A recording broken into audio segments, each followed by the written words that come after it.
মিথ্যা মামলায় বেগম খালেদা জিয়া আমাদের প্রাণপ্রিয় নেত্রী গণতন্ত্রের মাতা বেগম খালেদা জিয়াকে দীর্ঘদিন কারাগারে রাখা হয়েছে। তারেক রহমান দেশে ফিরতে পারেন নাই, অথচ সত্য স্বয়ং প্রকাশ আজকের সমস্ত ষড়যন্ত্রের মাঝে ফ্যাসিস্ট হাসিনা আজকে ছাত্র গণঅভ্যুত্থানের মাঝ দিয়ে সে পালিয়ে গেছে। শেখ হাসিনা পালিয়ে গেছে। এবং কেন পালিয়ে গেছে? শেখ হাসিনা পালিয়ে গেছে, 300 এমপি পালিয়ে গেছে, সমস্ত পৌরসভার মেয়ররা পালিয়ে গেছে, সিটি কর্পোরেশনের মেয়ররা পালিয়ে গেছে, আওয়ামী লীগের বড় বড় নেতারা পালিয়ে গেছে, সব পালিয়ে গেছে। এরা কেউ আর ঘরে নাই। আর একবার পালিয়েছিল 1971 সালে শেখ মুজিবুর রহমান 25 মার্চের রাতে যখন পাকিস্তান বাহিনীর কাছে আত্মসমর্পণ করলেন 1971 সালে এবং সবাইকে পালিয়ে যেতে বললেন। সবাই সেদিন পালিয়ে গেল, কেউই ছিল না। 165 জন এমএলএ, 313 জন এমপি, আওয়ামী লীগের সব নেতারা সব পালিয়ে চলে গেল ভারত এবং বিভিন্ন জায়গায়। আর একবার পালালো শেখ মুজিব যখন সেই সামরিক অভ্যুত্থানের মাধ্যমে যখন মারা গেলেন, তখন সব পালিয়ে চলে গেল এবং তার জানাজা পড়ার লোক পর্যন্ত ছিল না। এই হচ্ছে আওয়ামী লীগ, একটা পলাতক শক্তি। আওয়ামী লীগ দেশের গণতান্ত্রিক শক্তি নয়। আওয়ামী লীগ দেশে মুক্তিযুদ্ধ করে নাই। শেখ মুজিব মুক্তিযুদ্ধ করে নাই, মুক্তিযুদ্ধ করেছেন শহীদ প্রেসিডেন্ট জিয়া রহমান। জিয়া রহমান স্বাধীনতার ঘোষণা দিয়েছেন, নিজে যুদ্ধ করেছেন, নিজের সেই অন্তর্বর্তীকালীন সরকার গঠনের জন্য, বৈধেটিক সরকার গঠনের জন্য 6 এপ্রিল তারিখে ওই সেই ঢাকার সিলেটের তিলপাপাড়া চা বাগানে সমস্ত সেক্টর কমান্ডাররা এক হয়ে 10 তারিখে আগরতলায় তারা প্রবাসী সরকার গঠন করেছিলেন। এদেরকে খুঁজে খুঁজে নিয়ে এসে অথবা বিনা মুক্তিযুদ্ধ করে নাই। মুক্তিযুদ্ধ ছিল একটি গণযুদ্ধ।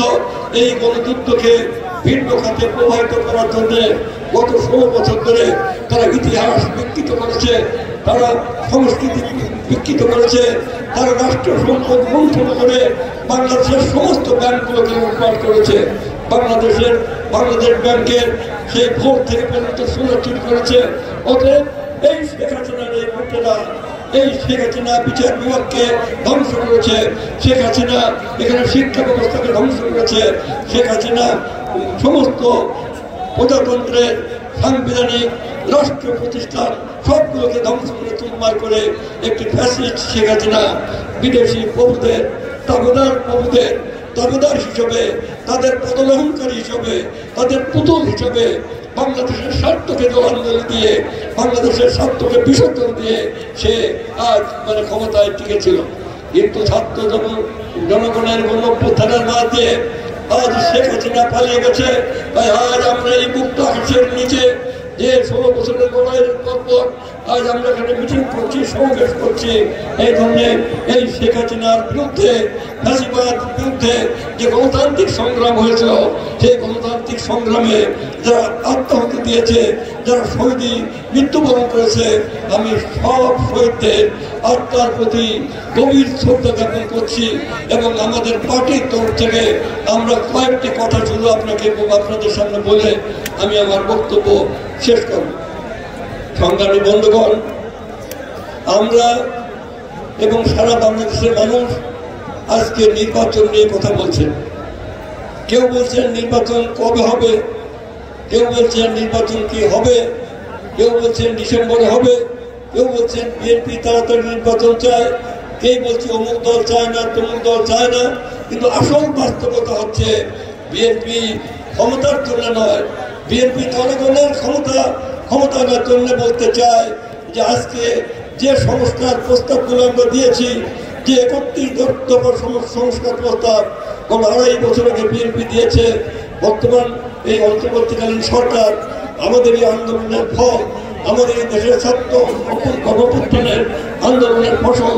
আমরা তাদেরকে শুধু এইটুকু বলতে চাই, বোঝাতে চাই যে আপনাদের সাথে আমাদের কোনো বিরোধ নাই, আমরা কোনো বিরোধ চাই না। আমরা চাই আপনারা সফল হন। আপনাদের সাফল্যের জন্য আমাদের পার্টি সবসময় আপনাদের সহযোগিতা করছে, আগামী তো আমরা করবো।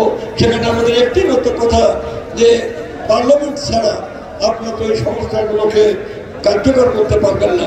তাই আসুন আগামী নির্বাচন, জাতীয় নির্বাচন স্থানীয় নির্বাচন পরে আগে জাতীয় নির্বাচন এই যত দ্রুত সম্ভব ডিসেম্বরের মধ্যে করার জন্য আপনারা আলোচনা করুন। প্রয়োজনে বিএনপির সাথে বসুন, অন্যান্য রাজনৈতিক দলের সাথে আপনারা আলোচনা করুন। কারণ ফ্যাসিবাদী শক্তি, বিদেশি অনেক ফ্যাসিবাদের দোষর শক্তিরা তারা এখনো ষড়যন্ত্র করছে। তারা ষড়যন্ত্র করে আমাদের দেশে ভয়ঙ্কর ষড়যন্ত্রের জাল বিস্তার করছে। যদিও সেই ষড়যন্ত্র কখনোই কার্যকর হবে না, তবুও আমরা বলতে চাই যে আসুন বসে আপনারা আগে জাতীয় নির্বাচন দিন, তারপর নির্বাচিত সরকারের অধীনে স্থানীয় নির্বাচন হবে, পৌরসভা, উপজেলা, সিটি কর্পোরেশন ইত্যাদি সব নির্বাচন হবে। এবং আপনাদের সাথে কোনো বিরোধ নেই। আপনারা যে সমস্ত কাজকর্ম করছেন সেই সমস্ত কাজের প্রতি আমাদের সমর্থন আছে। আমরা মিলেমিশে সমস্ত কাজগুলো যে বৈধ, সেটা নেক্সট পার্লামেন্ট সেটা সিদ্ধান্ত নেবে। অতএব কোনো চিন্তার কারণ নেই। আসলে আমরা জাতীয় নির্বাচনকে আগে করে আমরা দেশে শান্তি শৃঙ্খলা ফিরিয়ে আনি, বিশৃঙ্খল অবস্থা থাকে জাতিকে আজকে মুক্ত করতে চাই। এই হচ্ছে আমাদের পার্টির অঙ্গীকার, এই হচ্ছে আমাদের বক্তব্য। আগামী আমি শুধু একটা রকম শেষ করি, আজকের এই সমাবেশের যে আবেগ আমি লক্ষ্য করলাম, যে মিজাজ আমি দেখলাম, দীর্ঘদিনের এই নির্যাতিত সাতক্ষীরা, দীর্ঘদিনের সেই ফ্যাসিবাদের তরুণের পিছনে তাদের ইয়েতে আমাদের হাজার হাজার মানুষই হয়েছে। এই সাতক্ষীরার কোলারুয়া, তারপরে তারা আমি আরেকবার এসেছিলাম, কি নির্মমভাবে জেলখানায় কয়েকটি লোক মানে শুষে শুকে মারা গেছে, কিভাবে তাদের হত্যা করা হয়েছে সাতক্ষীরার বিভিন্ন উপজেলায়, সদর কলারুয়া, তারা বিভিন্ন জায়গায় বিভিন্ন উপজেলায় এই মৃত্যু সমস্ত মৃত্যুর উপযুক্ত বদলা নিতে হবে। সমস্ত মৃত্যুর আমরা বদলা চাই। আগামী নির্বাচনের মাঝ দিয়ে বিএনপি রাষ্ট্র ক্ষমতা এসে সমস্ত মৃত্যুর আমরা প্রতিশোধ নেব ন্যায় বিচারের মাধ্যমে। এই কথাগুলো বলে আমি আমার বক্তব্য শেষ করছি। বাংলাদেশ জিন্দাবাদ, শহীদ প্রেসিডেন্ট জিয়া রহমান অমর হোক, আমাদের প্রিয় নেত্রী বেগম খালেদা জিয়া জিন্দাবাদ, তারেক রহমান জিন্দাবাদ জিন্দাবাদ।